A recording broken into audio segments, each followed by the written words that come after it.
que narrarles el extenso, frondoso currículum vitae, vamos a perder el tiempo y no le voy a dar tiempo a él para hablar. Así que lo que vamos a decir nomás, que fue presidente de la Academia Nacional de Historia, del Instituto Browniano, miembro de diversas academias en el exterior, Comodoro de Marina, un puesto honorífico dado por la Armada en reconocimiento a sus trabajos en pos de la Armada, y además que tiene de común denominador con todos o con muchos de nosotros, navegó en la fragata también 2 veces. Tenemos un gran número de participantes de esta tertulia, entonces no me queda más que decirle al doctor De Marco, para adelante, señor, vamos.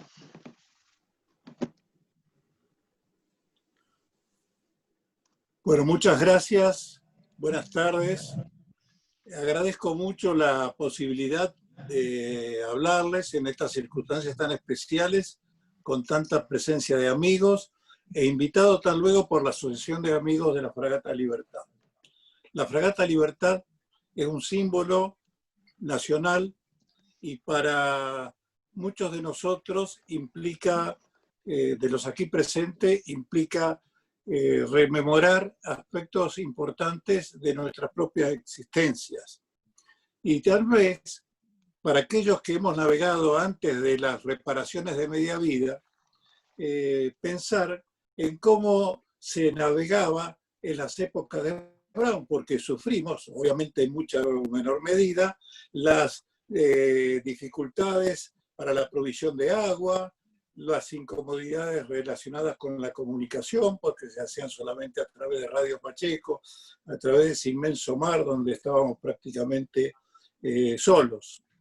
Yo tuve la satisfacción de participar en 2 viajes que se destacan especialmente en la historia de la Fragata Libertad. En el año 1988, y veo a mi comandante, el señor almirante Berisso, entonces joven capitán de navío, viaje que volvió a llevar a la fragata a los más remotos puntos del planeta, como en cierta medida lo había hecho Hipólito Bouchard, hasta a punto tal que tocamos varios de los puertos que Hipólito Bouchard tocó cuando realizó ese fantástico periplo como comandante de la fragata La Argentina. Y el segundo viaje fue el del año 1992, que constituyó también una circunstancia muy particular porque se realizó la gran regata de veleros de las marinas de guerra de todo el mundo y que fue realmente impresionante, una experiencia única. A punto tal que cuando uno, por ejemplo, en mi caso esto lo recuerdo de una manera especial, hallándonos en Cádiz, esa bella ciudad marinera que tanto nos dice, parecía que estuviésemos en Lepanto, o en las vísperas de Lepanto, de la ocasión más grande que vieron los siglos, como le denominó Cervantes, porque aquello era un mar de gallardetes al viento, de banderas de todas las naciones y de gavieros trepados a las gavias, de manera que fueron 2 experiencias notables y que yo quería señalar. Muchos de los aquí presentes formaron parte de esas planas mayores, compartí con ellos y hoy son almirantes, incluso algunos llegaron a la máxima jerarquía de jefe de Estado Mayor, y entre los almirantes hay uno que por una graciosa distinción, y que creo que debe ser un caso único, pero obviamente se trata de algo puramente honorífico, hay un almirante de la historia. Designación que me dio el almirante Berisso cuando me nombró gaviero honorario de la Fragata Libertad. De manera que mi diploma tiene esa acotación. Dice, doctor Ángel de Marco, almirante de la historia. Ahora dejo esta primera aparte, que quizá es un desborde de amor hacia la fragata Libertad, que uno lo siente siempre y que es imborrable y que lo va a acompañar mientras viva. Y vamos al motivo de esta disertación, que de común acuerdo con los organizadores designamos Brown el hombre. Justamente la imagen que se ve es la que provocó en cierta medida la elección del título, porque justamente el día en que nos comunicamos con el presidente y el secretario de la asociación, queridos amigos, a quienes mucho aprecio, era el día de la familia naval. Y la Armada había publicado en las redes el retrato del almirante Brown con su esposa, tomado en las circunstancias a que ahora voy a hacer alusión, porque se refieren justamente a uno de los aspectos que quiero señalar, que es al Brown marido ejemplar, dedicado, como después lo haré relacionado con otras cosas vinculadas con la familia. Ese daguerrotipo fue tomado en el año 1844. En ese momento Brown iba a cumplir 67 años, su esposa tenía 10 años menos y celebraban 34 años de casados. Brown había estado un año entero sin desembarcar de su nave sitiando Montevideo. Nosotros que nos quejamos del aislamiento actual, que realmente es muy penoso, pensemos en lo que fue esa situación en que el almirante vivió frente a la ciudad, como el suplicio de Tántalo, no podían entrar obviamente porque la estaban sitiando, porque estaba muy bien defendida, por otra parte no podía desembarcar. Pero volvió a Buenos Aires para tomar decisiones relacionadas con el cambio de buque insignia. El Bergantín Belgrano estaba en pésimas condiciones y entonces era indispensable cambiarlo por una nave de parecidas características y se optó por designarlo con el nombre de General San Martín. Brown llegó a su casa, a su quinta de Barracas, y en los pocos días se decidieron, lo que demuestra que eran personas muy modernas, muy ubicados con los adelantos de su tiempo, decidieron tomarse un daguerrotipo. El daguerrotipo es el precursor de la fotografía, tal vez el modo más perfecto de patentizar una imagen, por lo menos para la época. Realmente hay muy poca diferencia con las fotografías actuales y por eso es que decidieron retratarse, tal vez no pensando en la historia, pero sí pensando en la historia familiar.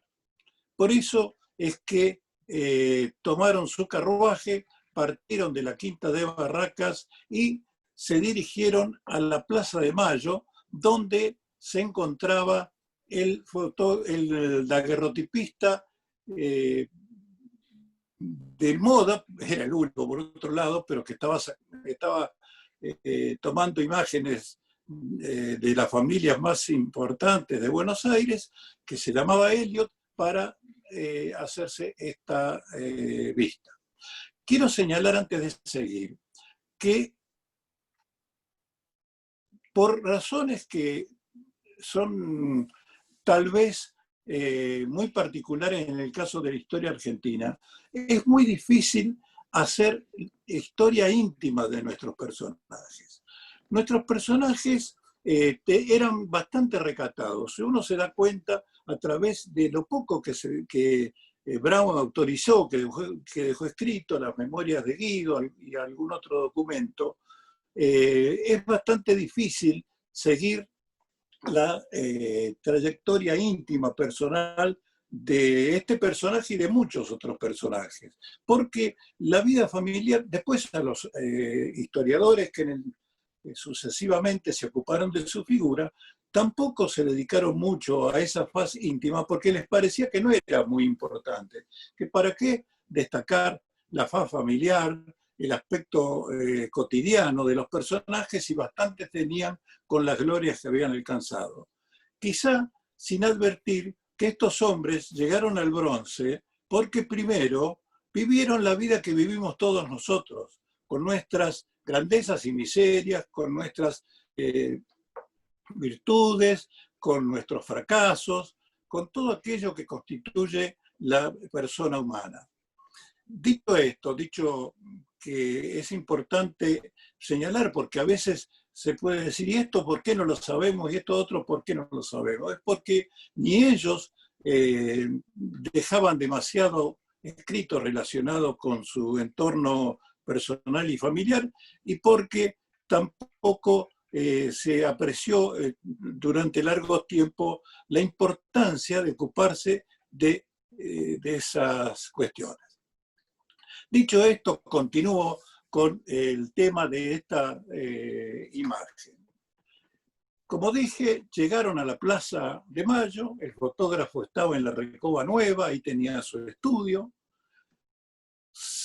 Brown caminaba con dificultad, porque, como todos sabemos, había sufrido 2 graves heridas que le habían acortado en 10 centímetros el fémur derecho, usaba unos zapatos especiales, y de esa manera, ayudándose con el brazo de su esposa y su bastón, se acercaron al fotógrafo. El fotógrafo, estamos imaginando tal vez, el fotógrafo, el daguerrotipista, los ubicó. Era necesario que se quedasen quietos un largo rato, y Brown y Elisa decidieron hacerse una fotografía no convencional. Las fotografías convencionales mostraban al hombre sentado como símbolo de autoridad y la mujer paradita ahí en un rincón, ¿no es cierto?, como un personaje secundario.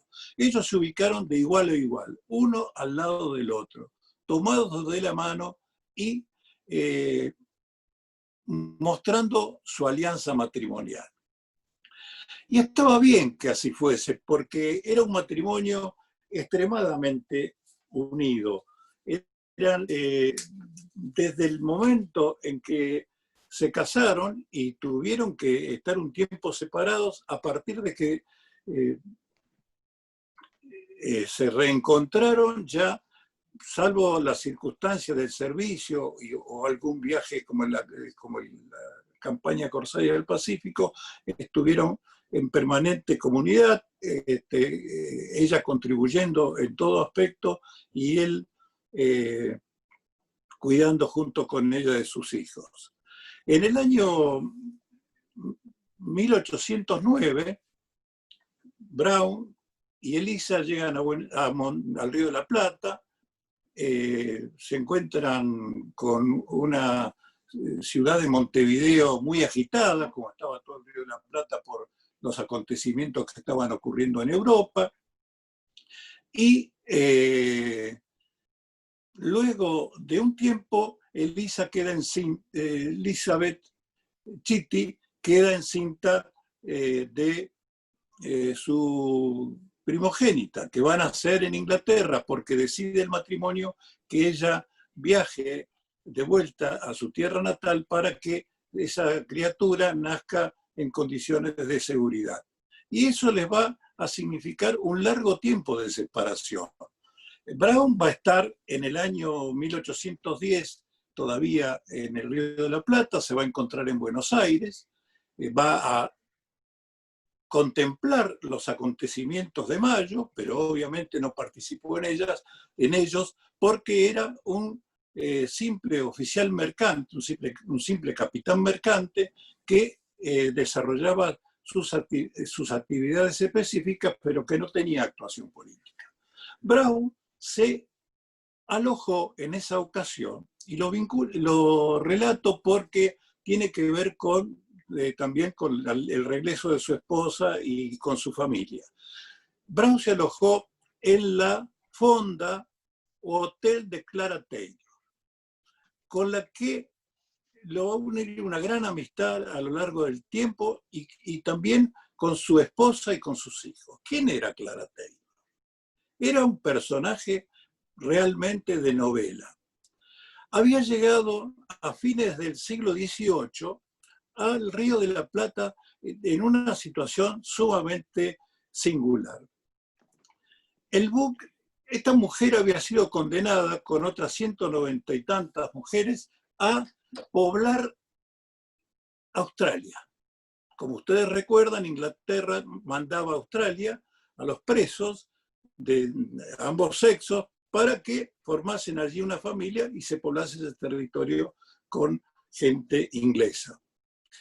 Nadie sabe cuál fue el delito que cometió Clara Taylor. Es posible que un delito menor, un robo, que en aquella época el robo se castigaba con la cárcel, mientras cuando algún otro un delito mayor recibía la pena de muerte. O pudo haber ejercido la prostitución, eso no se sabe. Cuando el buque estaba llegando a Río de Janeiro, se produce una sublevación. Los sublevados echan al agua, es decir, en un bote, al capitán y a los oficiales.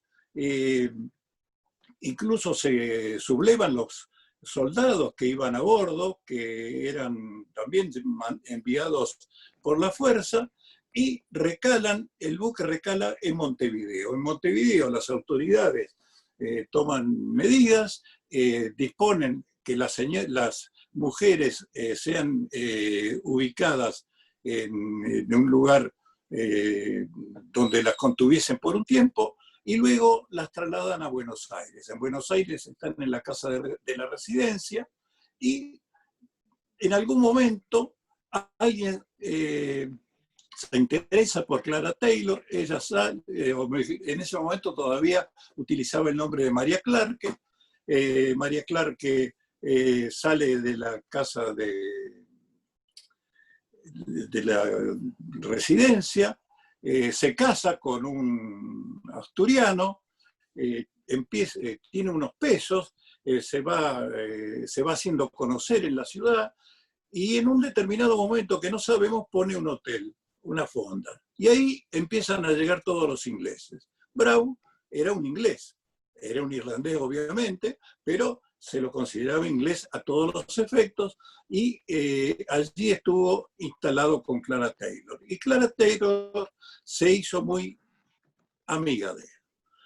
Ella adopta el nombre de Taylor porque se casa con un personaje importante de la historia naval argentina, Thomas Taylor, ¿verdad? Que según dicen los hermanos Robertson, se casó con él, que se casó con ella por el mucho dinero que ella tenía. Pero ella se convirtió en una especie de madre o hermana mayor de Brown en esos momentos. Cuando llega Elizabeth Chitty en 1813, Brown la vincula con la gente, las pocas familias inglesas que habían, y también con Clara Taylor, a la que en ese año de 1813 le compra el primer barco con el que Brown va a iniciar su comercio fluvial, que es una goleta que se llamaba La Industria. Quiere decir que esta mujer tenía mucho dinero.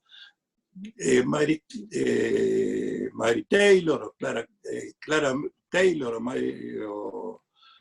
Mary Clark, como ustedes las quieran llamar, se constituye en una especie de apoyo del matrimonio en los primeros momentos de la llegada de Elisa, y van a mantener una amistad de toda la vida.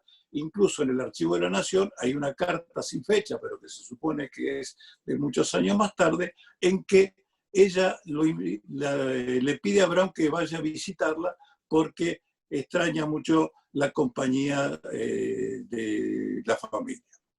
Bueno, después de esta historia que nos lleva hasta Australia, volvamos para el Río de la Plata. Digamos que ese matrimonio de Elisa y Brown fue realmente de un compañerismo muy notable. Piensen ustedes que mientras él, después de 1813, obviamente, se convierte en un importante naviero para las condiciones del Río de la Plata, que en 1814 acepta el comando de la escuadra. Primero se ve que tuvo un entredicho con Elisa, que no quería que se hiciese cargo de tamaña responsabilidad y peligro, y él renuncia incluso al cargo que iba a ocupar. Le dice a Larrea que le devuelve el dinero, pero no quiere que su esposa sufra porque está encinta y en un estado avanzado de gravidez. Pero finalmente se ponen de acuerdo los esposos y Brown va a comandar nuestra escuadra en la campaña de 1814, ¿verdad? Con la toma de Martín García, con la toma de Montevideo, con la caída de la plaza realista que tanto trabajo había dado a los patriotas de manera definitiva, y luego, mientras él realiza esa campaña de corso al Pacífico, ella, que ya tiene 3 hijos, se queda a cargo de todas las pertenencias de los negocios de Brown, que no eran pocos, ¿verdad? Es decir, que Brown era un hombre que tenía una posición económica muy importante y que en alguna medida, cuando lo convoca la patria adoptiva de sus hijos, la deja por lo menos transitoriamente para comandar los buques patriotas, tanto en la campaña de 1814 como en ese largo periplo por el Pacífico, que terminará con su prisión después de intentar volver al Río de la Plata, y que tendrá como capítulo final el juicio en Londres y la ida de su esposa con sus hijos para encontrarlo, para respaldarlo en esa circunstancia especial de su vida. No quiero dejar de decir, porque a veces estereotipamos la figura de nuestros próceres y nos acordamos de determinados acontecimientos y no tal vez de algunas cuestiones que son menores pero muy formativas de carácter y por otra parte que muestran digamos así, el temple de ellos. Quiero decir que Brown, antes de encontrarse con su esposa en 1803 y con el objeto de incrementar los ingresos que tenía, hizo un viaje terrestre a Chile. Fue una verdadera odisea que le llevó prácticamente más de un mes de ida, ¿verdad? Porque obviamente iba con una tropa de carretas llevando distintos efectos para venderlos en Chile, sabiendo que en Chile había pocos ingleses y que había muy escasos elementos de los que él podía vender. Llega a Mendoza, después de afrontar los peligros del desierto, el camino real que no existía, era digamos así, un sendero de tierra nada más, que se denominaba pomposamente Camino Real, cruzó por las postas, pasó por territorios próximos a los indios y finalmente llegó a Mendoza. De allí soportó la larga el largo y difícil cruce de la cordillera más altas del globo, llegó a Santiago, vendió sus objetos, volvió al Río de la Plata, con lo que obtuvo, pudo reunir dinero para enviar a su esposa y que llegase al Río de la Plata.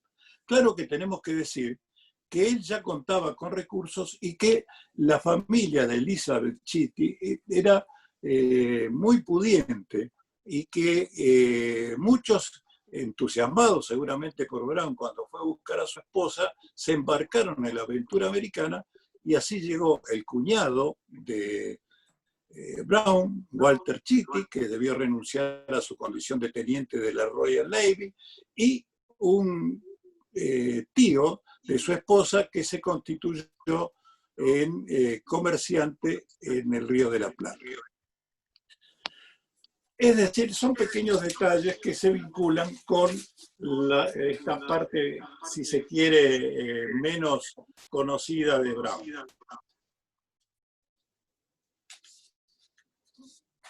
He hecho algún apunte porque si no se torna difícil cumplir con la media hora. Ya veo que estoy llegando a la media hora. Me van a dar 5 minutos más. Bien. Esta misma vinculación que tiene con su esposa, a la que he estado refiriéndome, la manifiesta con sus hijos. Brown era una persona muy afectiva, muy cariñosa. Incluso lo era con su tripulación, era un padre para sus oficiales, y solamente en las ocasiones de gran peligro abandonaba su semblante bondadoso para convertirse en un hombre de fuego, ¿verdad? Para dar las órdenes de combate y para llevar adelante a sus naves a la victoria. Él sufre, como todos recordarán, una pérdida irreparable, que es la de su hija Elisa, que era una jovencita, cuando se encontraba en el riachuelo junto con un hermano, nadie sabe en qué circunstancias. Los más románticos dicen que ello sucedió porque Elisa se suicidó a raíz de la muerte de su novio, el capitán Drummond, después del combate de Quilmes, y otros que intentó salvar a su hermanito, pero que no logró hacerlo y quedó atrapada por las aguas.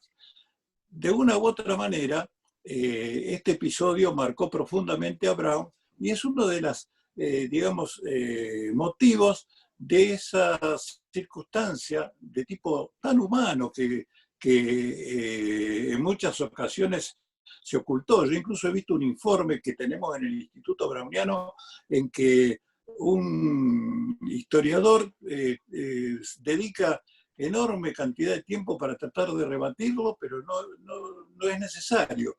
Es decir, esos procesos neuróticos que tuvo en determinado momento de su vida el almirante Brown, en virtud de los padecimientos personales y familiares que había sufrido.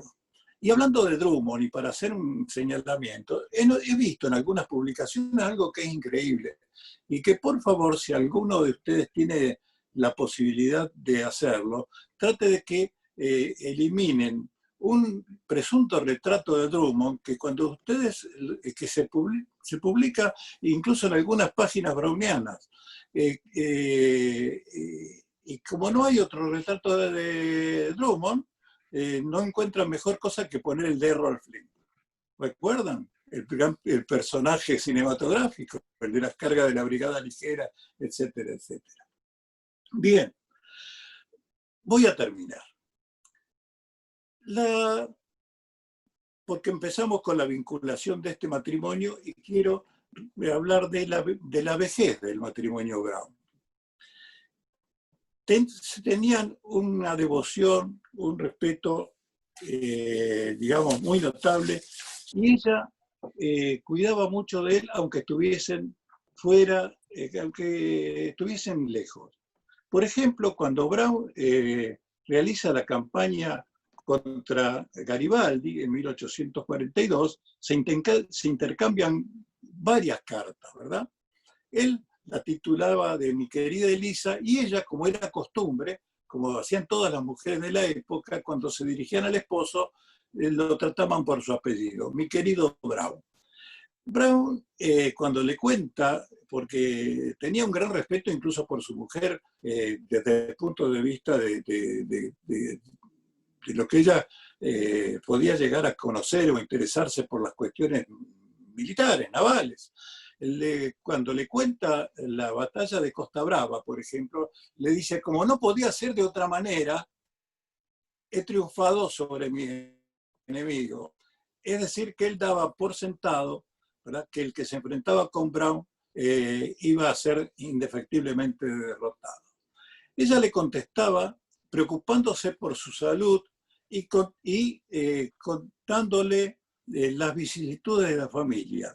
Felizmente, algunas de esas cartas se conservan, y en una de ellas, por ejemplo, Elisa le responde a Brown que le cuenta que está inactivo en el buque, y ella le dice, no puede ser que usted, porque se trataban de usted, obviamente. Bueno, se escribían en inglés. No puede ser que usted esté inactivo cuando ha sido siempre tan movedizo. Tiene que seguir moviéndose, ¿verdad?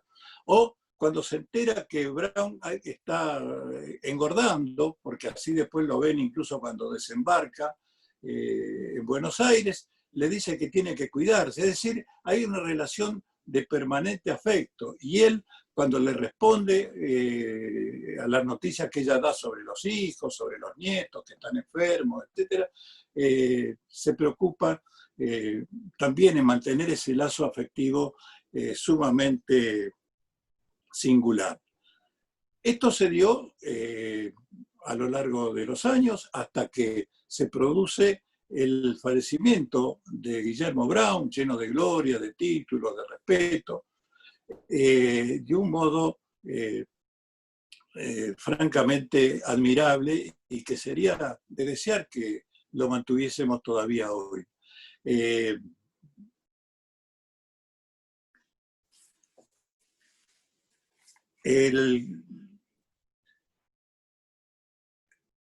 Bien, vamos a dejar para ir cerrando. Para ir cerrando, quiero señalar también que Brown fue un hombre de una enorme popularidad. Era quizá de las personas más queridas de Buenos Aires, ¿verdad? Era un hombre que, muy parco, no había logrado aprender jamás a expresarse bien en castellano. Hablaba lo que se dice vulgarmente un cogoliche, es decir, eran pocas las palabras, ¿verdad? Mezclaba mucho. Total no lo necesitaba, la mayor parte de sus tripulaciones eran inglesas o norteamericanas, y los demás entendían por gestos o por las órdenes que transmitían otros oficiales. Pero de todas maneras, él, a pesar de esa circunstancia, era sumamente querido.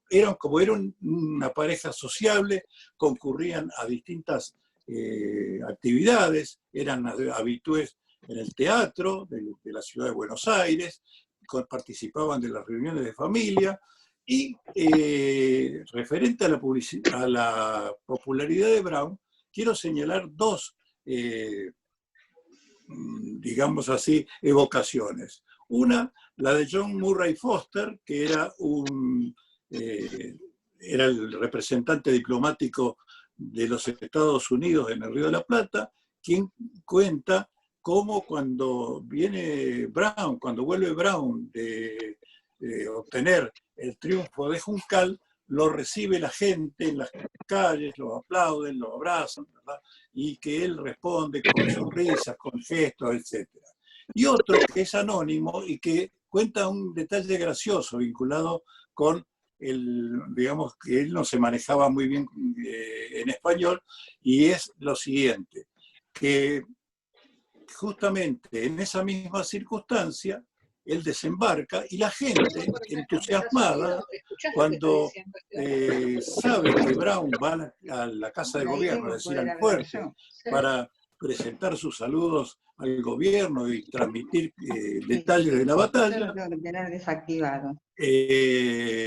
cuando la gente sabe que Brown va a salir en carruaje rumbo a la Quinta de Barracas, desengancha, ¿verdad?, el carruaje y en lugar de las cabalgaduras, como después ocurriría años más tarde con Rosas, intenta arrastrarlo a Brown. Él al principio se niega, no acepta, hace gestos, pero dice este viajero extranjero, pero no hubo caso, y entonces Brown se dejó llevar por la multitud, pero le decía a la gente, toma con cuidado, es decir, que tuviesen cuidado y no lo hiciesen caer.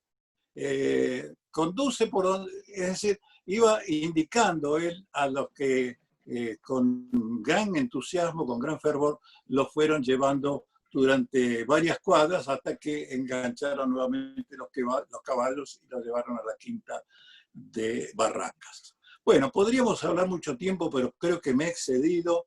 Agradezco de nuevo la presencia de ustedes, la predisposición de acompañarnos en esta jornada de aislamiento, y quedo a disposición, creo que es como se estila en estas reuniones tan agradables a las que he asistido también en otras ocasiones de la Asociación de Amigos de la Fragata Libertad, quedo a disposición para las preguntas que deseen hacer. Levante la mano el que quiera hacer preguntas. Y si quiere hacer preguntas,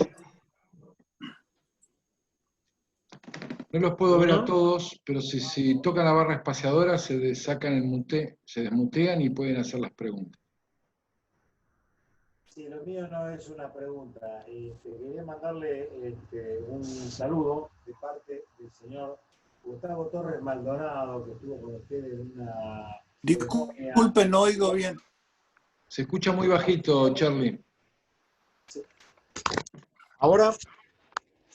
¿Mejoramos? Sí, perfecto. Ahora sí. Me había olvidado el micrófono. Pequeño detalle. Quería mandarle un saludo y respeto de parte de Gustavo Torres Maldonado, que estuvo en la delegación Instituto Browniano en Quilmes, en una ceremonia, y me pidió especialmente que le mande su respeto, porque lo conoce. Así que bueno, quería simplemente hacerle llegar este saludo, esta recordación.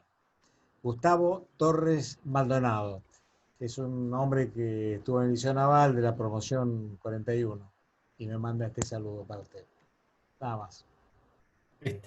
Estimado profesor, quería hacer esta pregunta. Yo tengo entendido que Brown no era su apellido original irlandés, sino que él tenía otro apellido y lo cambió a Brown. ¿Es así? ¿Sabe de eso? No alcanzo a escucharlo. Yo tengo entendido que Brown no es el apellido original, sino que él en Irlanda era otro el apellido que tenía, el original irlandés. Bueno, eso realmente yo no lo sé. Sinceramente, se sabe muy poco de los orígenes de la familia Brown, pero es una familia asentada en Foxford, en el lugar donde él nació, que además había otros hermanos de él que tuvieron actuación, de apellido Brown. Eso sinceramente es la primera versión que tengo acerca de eso.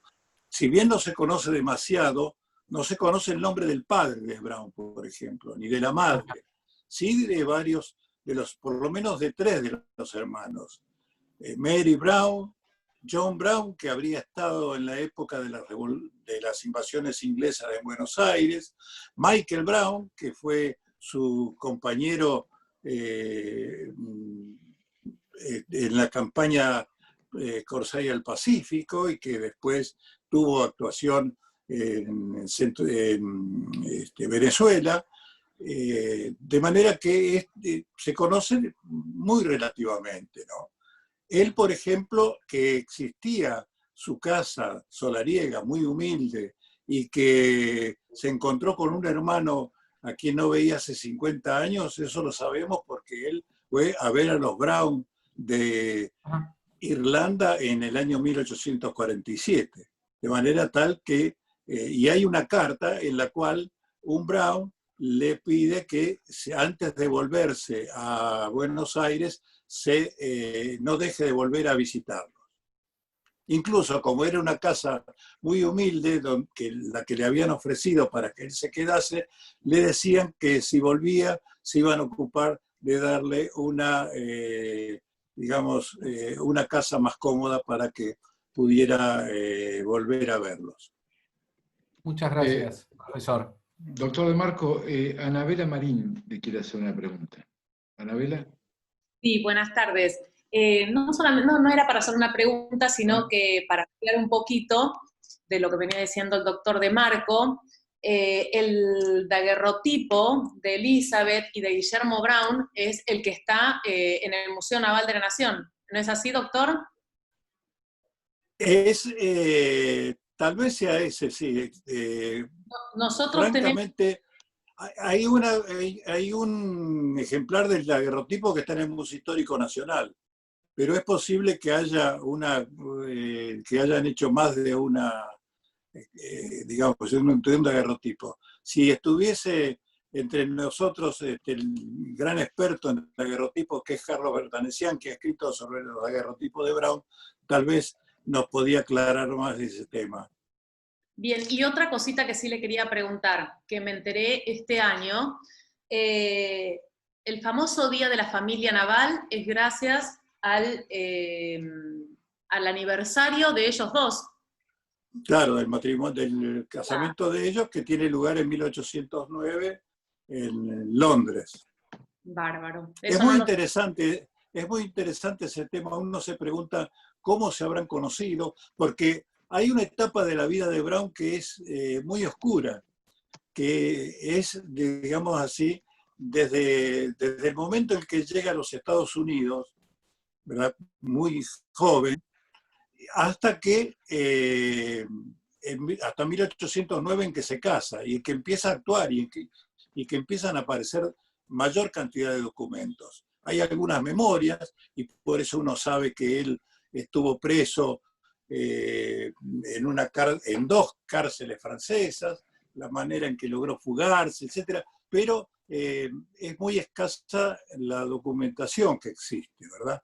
Por eso tampoco tenemos muchos detalles acerca de cómo se conocieron, pero lo que sí sabemos de manera exacta, porque está la documentación correspondiente, que se casaron en Londres en esa fecha, el 29 de julio de 1809, y por eso la Armada, con buen criterio, adoptó la fecha como el Día de la Familia Naval, porque es la familia naval por excelencia.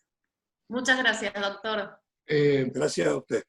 Le debo el libro sobre la fragata Libertad, pero lo tengo ahí. Se lo voy a llevar cuando acabe la cuarentena eterna.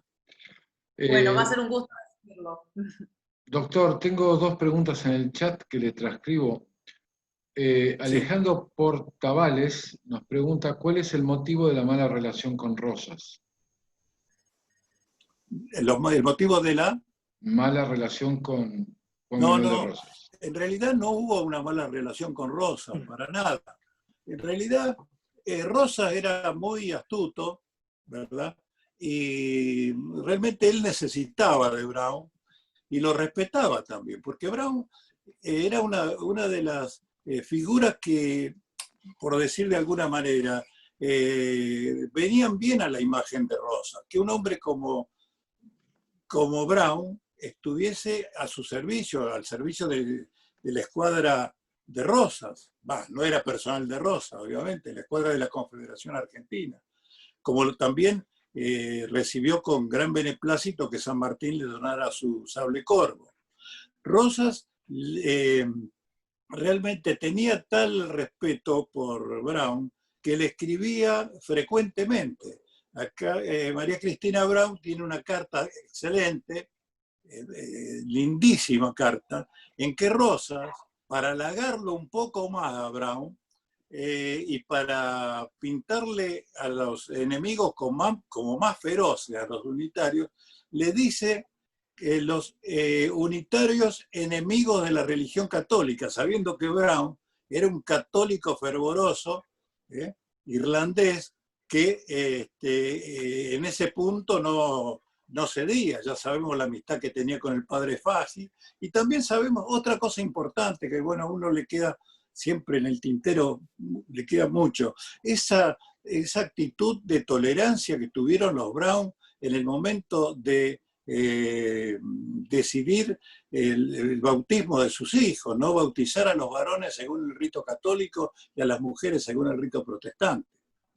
Pero no hay, es más, Manuelita Rosas lo visitaba con bastante frecuencia, se embarcaba en la escuadra. Brown, hay una ocasión en que le realiza una gran fiesta a bordo, ¿verdad? Dentro de las limitaciones de la época, obviamente, y también él fue varias veces a visitarlo a Rosas en Palermo. La correspondencia que hay es siempre de mucho respeto por parte de Rosas hacia Brown, y creo que él también se lo tendría a Rosas. Bueno, tengo... Lo que pasa, perdón, sí. hay una cuestión.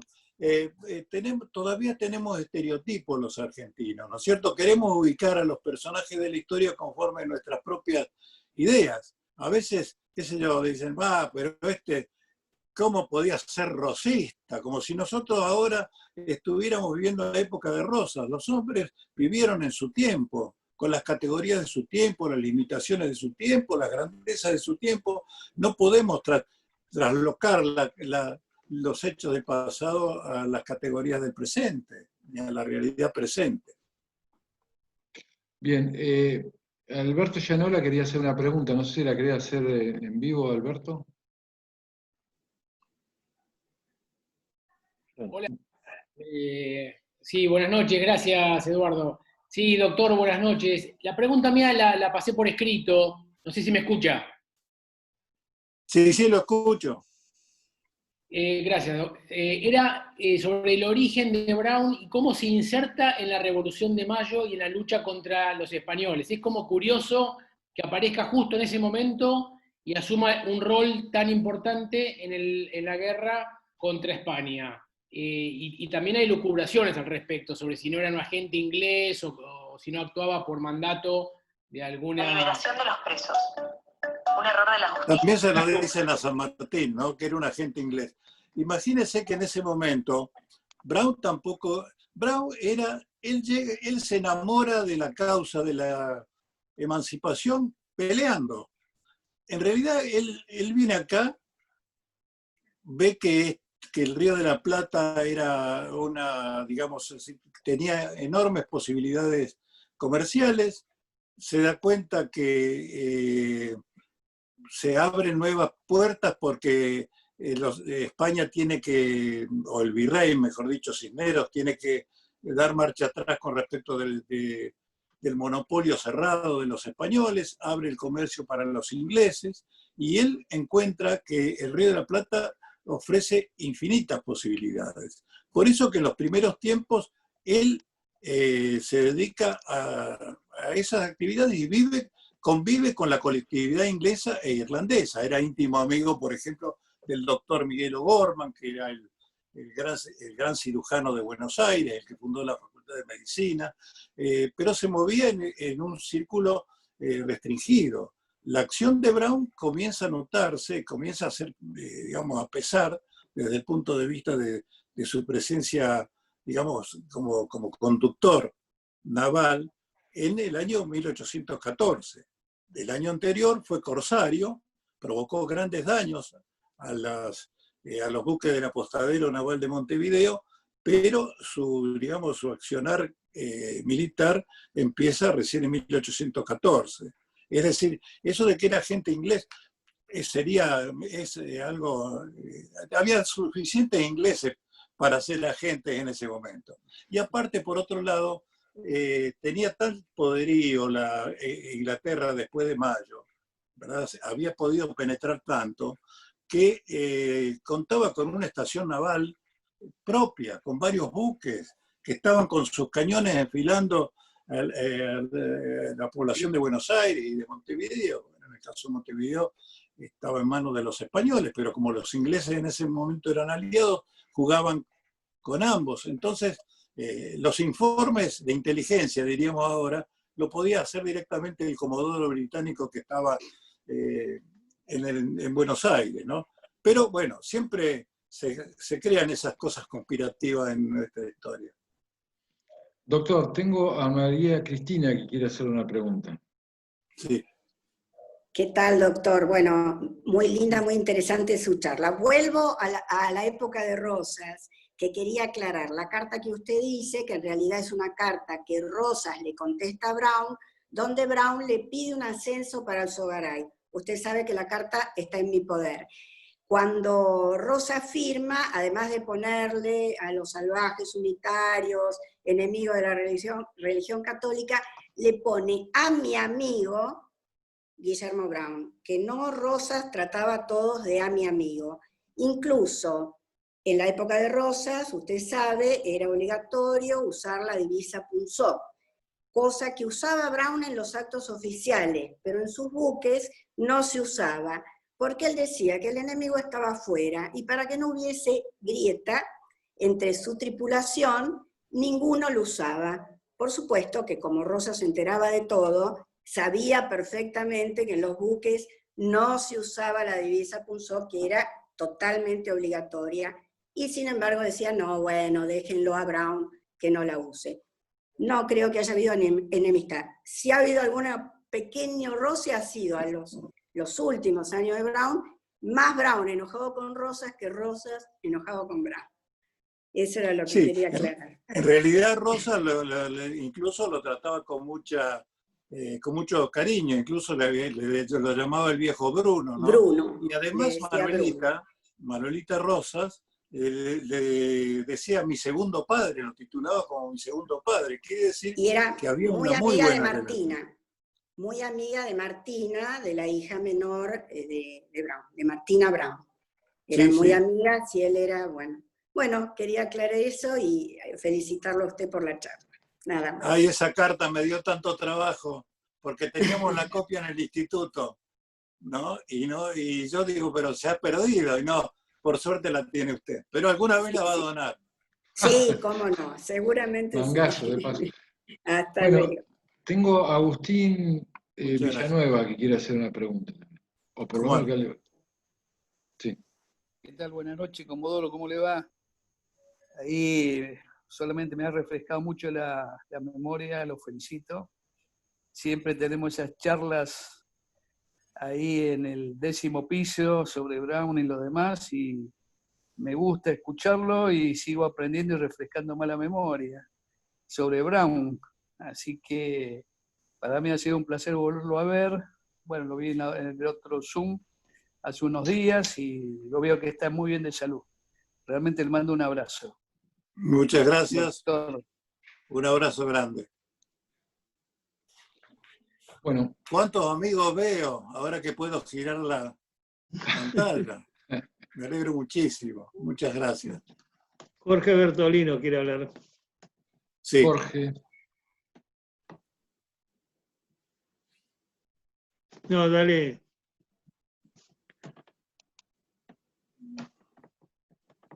Jorge, con la barra espaciadora. Una barra espaciadora.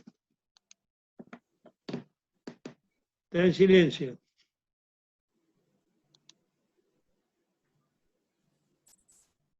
Me parece que no sabe. Lo veo al capitán Echagüe que está queriendo hablar. También, bueno, mientras tanto. Hola, doctor, ¿me escucha bien?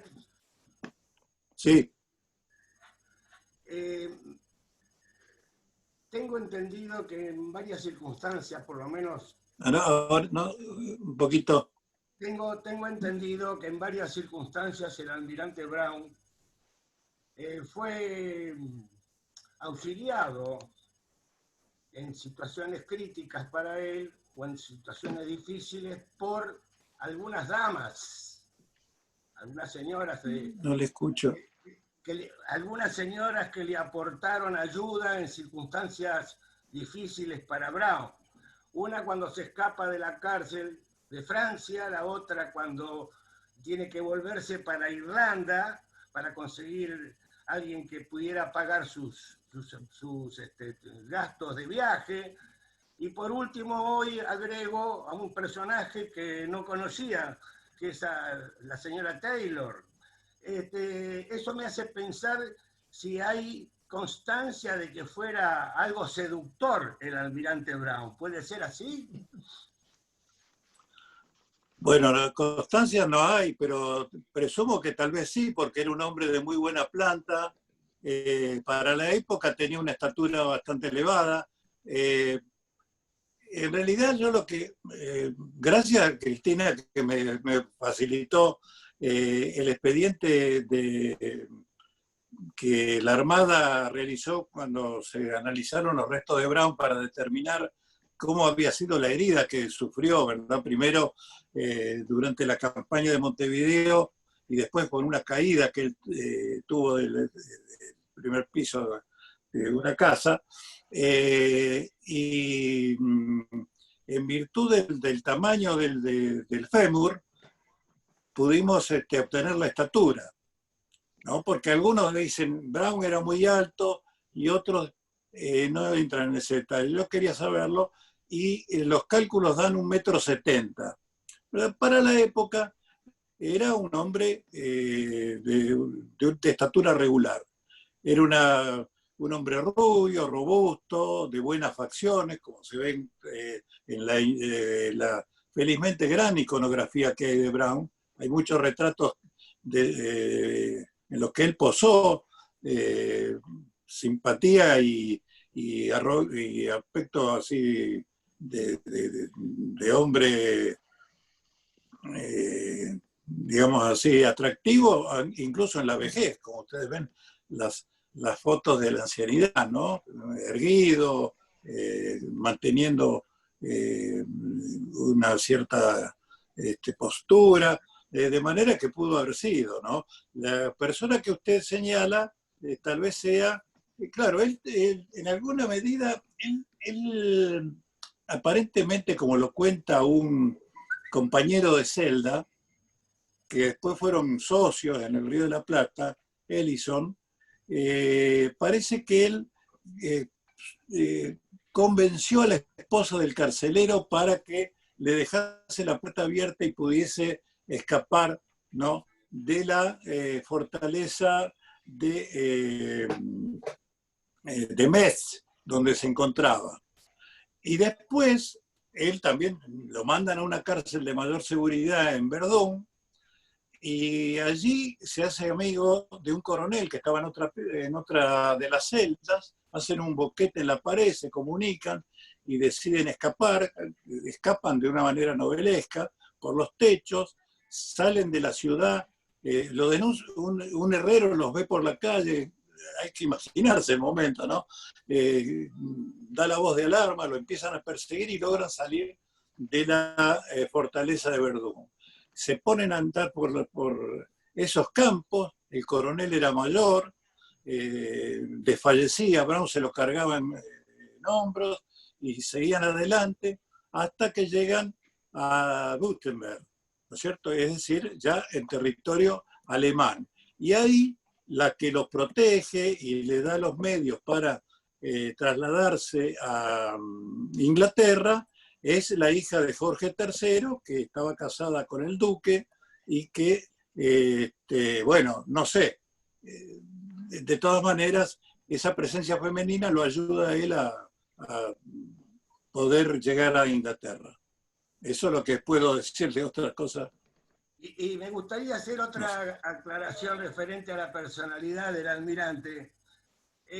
Muchas veces se ha justificado algunas actitudes del almirante o acciones del almirante relacionándolo con la masonería. Este tema es urticante, es delicado, y algunos afirman, y la mayoría no. Yo estoy convencido a través de las pruebas, a través de lo que hemos visto, que no es así. ¿Usted podría aclarar algo referente a ese tema para poder, digamos, darle un corte definitivo, por lo menos para este grupo? No sé si lo escuché bien, pero creo que se alude a una presunta participación en la masonería. Sí, bueno. Lo relacionan con la masonería a través de las grandes, de la amistad que tuvo con Alvear, con Posada, no tanto con Posada, pero el apoyo que le dio Alvear, el entendimiento, a pesar de que no se conocieron con San Martín. En fin, hay ciertos aspectos que la masonería lo justifican y lo muestran como un masón. Y no sé si yo no estoy equivocado, creo que nunca lo fue, por supuesto. Bueno, primero que sabemos que la masonería no da a conocer sus intimidades. Yo he tratado de ver archivos masónicos y jamás me lo permitieron, ¿no? Es decir, son instituciones de carácter secreto. Habría que ver eso que usted dice de Alvear, en el sentido de que la logia del Lautaro, bueno, entraríamos en una inmensa discusión entre los que dicen que la logia Lautaro era masónica y los que dicen que solamente tenía formas de secretismo masónico. Si Brown fue o no miembro de la logia, no lo sé. Me da la impresión de que no. Me da la impresión de que no. Pero no descarto que él pudo haber sido masón desde ya en Europa, antes de llegar al Río de la Plata, ¿no? La condición de masón en aquella época, a pesar de que la masonería estaba condenada por la Iglesia, condenada por una serie de, ¿no es cierto?, de decretos papales desde fines del siglo XIX, eran en realidad decretos papales de orden político, en que en ese momento la Iglesia tenía una gran presencia temporal, tenía estados, tenía territorios, etc.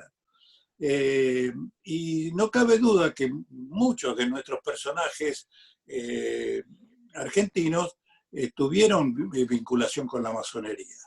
Yo lo conocí mucho a un gran historiador de la masonería que se llamaba Alcibiades Lapas, que tiene un libro sobre la masonería argentina a través de sus hombres, y yo le preguntaba, decime la verdad, que Brown era masón, y él me decía, no te puedo contestar, pero Brown no figura en el famoso libro de él sobre los masones en la historia argentina. Si no figura es porque no encontró datos, porque él puso a todos los que eran masones.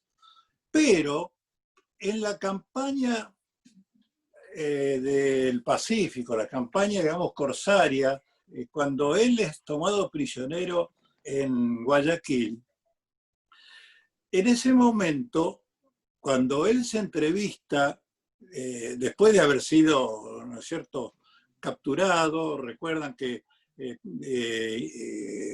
amenazó con ponerle fuego a la Santa Bárbara del buque, ¿verdad? Finalmente aceptó rendirse para que sus hombres no fueran masacrados, y estaba tan deshecho su uniforme que se envolvió en una bandera argentina, caminó por las calles de Guayaquil y fue recibido por el gobernador, que también era marino español, pero marino al fin, ¿no? O sea que entre la gente del mar hay afinidades, no cabe duda, y tuvieron una reunión en la cual se habló del futuro de Brown, ¿verdad? Porque obviamente mientras él había entrado a Guayaquil, estaban las demás naves apuntando con sus cañones sobre Guayaquil, que era una población completamente de madera y que hubiera ardido frente a un bombardeo. Parece que en esa reunión, de la que también participó el obispo era muy carnicero porque lo quería fusilar a Brown a toda costa, ¿no? Y en cambio el gobernador, que se llamaba Juan Bajo Pascual, que era un brigadier de la Armada Española, decía, quería ser más calmo. Y en ese momento, Brown hace un gesto de los que hacen los masones, que yo nunca sé, porque tengo amigos masones, pero no me han querido explicar nunca cómo son esos gestos, ¿verdad? Hace un gesto, y uno de los que estaba en la reunión, que se llamaba Villamil, y que estaba al servicio de los Estados Unidos, ¿verdad? Le respondió con otra seña masónica, ¿verdad? Eso lo recuerda Villamil en su memoria, y a partir de ahí se aflojaron las cosas. Villamil empezó a poner paños fríos, ¿verdad? Y arreglar la situación para que Brown pudiera salir de Guayaquil entregando algunas presas de las que había tomado, y que los demás corsarios, su hermano, Hipólito Bouyer, etcétera, no cañonaran la ciudad. Eso es lo que se dice, pero concreto no se sabe. Es posible. Gracias, pero doctor. Bueno, está dentro de las tantas cosas que no sabemos. Me gustaría darle la palabra a Jorge Bertolino, que está pendiente. Sí, gracias. Ya solucionó el problema técnico. Bueno, era para agradecerle la charla al doctor de Marco. Siempre es un placer escucharlo. Ya lo hemos escuchado en su momento, en su discurso de ingreso a la Academia del Mar, hablando de Hipólito Bouyer, que la verdad, sin desperdicios esa charla, la verdad todo lo que hemos aprendido de Hipólito Bouyer, de alguna manera la novela de la historia, ¿no? Todos los detalles, como esto que ha contado hoy del almirante Brown, que realmente no yo lo desconocía, digamos, en tanto detalle. Así que le agradezco y bueno, espero verlo próximamente en la academia. Y un saludo para todos. Si Gracias. Dios quiere. Si Dios no, nos quiere. vemos en la próxima reunión de manera virtual. Sí, Yo seguramente no va a sé si ser hay así. alguna otra pregunta o intervención. Si no, quiero agradecer muchísimo la presencia de tantas personas queridas, en especial a mis camaradas de la Fragata Libertad, señor almirante Berizo, almirante Lagnic, y otras personas que no alcanzo a visualizar acá. Muchas gracias por estar. Muchas gracias también a la Asociación de Amigos de la Fragata Libertad. Espero poder asociarme desde un punto de vista no solo afectivo, sino más concreto. Y estoy a disposición en lo personal y a la vez a través de la responsabilidad que actualmente poseo de ser presidente del Instituto Nacional Browniano. Muchísimas gracias. Bueno, los agradecidos somos nosotros de haber podido contar con su presencia, con su experiencia, con su narrativa tan amable. Y ahí un amigo me manda un mensaje diciendo que, claro, yo tengo un cuarto de sangre irlandesa y que por eso también celebro Y bueno, los irlandeses se agrandan. Así que, bueno, primero quiero agradecido al doctor De Marco que nos acompañó, quiero agradecer a los miembros de mi comisión que le apoyan, me ayudan, especialmente en este caso Eduardo Farabella. Gracias a Eduardo, te ha aportado como Comilfo. Y como hacemos, nuestra costumbre es brindar antes de irnos. Y primero brindamos por los amigos que no están. Como en inglés diría, Brown diría, the absent friends. Los amigos que están, pero no se sumaron por la aventura personal de los que estamos aquí, por la Fragata Libertad y por la patria. Salud, señores. Salud. Y nos vemos dentro de 15 días, si Dios quiere, y si podemos armar el programa. Muy bien. Muy bien. Señores, chao Carlos Berizo, a todos, comandante de la fragata, a todos, muchas gracias por sumarse, amigos de todo tipo, Guillermo McLaurin, que está por ahí, que es el irlandés, Patricio, todos juntos, salud. Muchas gracias. Muy bien. Cuando venga Enrique y vea las fotos, te digo para... Bueno, muchas gracias.